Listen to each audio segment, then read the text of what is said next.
የነዳጅ ኤሌክትሪክ ትራንስፖርት ዋጋ ጭማሪና የግብር ጭማሪ የኑሮ ውድነቱን ያማከለ አይደለም። ኮሌራ አዲስ አበባን ጨምሮ በሀገሪቱ ዋና ዋና ከተማዎች ተከስቷል። ጉዳዩ መንግስት ደብቆታል።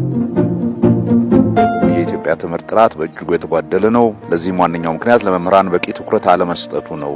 በውጪ ምንዛሪ እጥረት የቆሙ ፋብሪካዎች ብዙ ናቸው። የሀገሪቱ እድገት እየተፋጠነ ብዙ ለውጦች እየታዩ ነው። ነገር ግን የህዝባችን ኑሮ እያዋዠቀ ነው። እውነት ወይስ ሐሰት ይላል።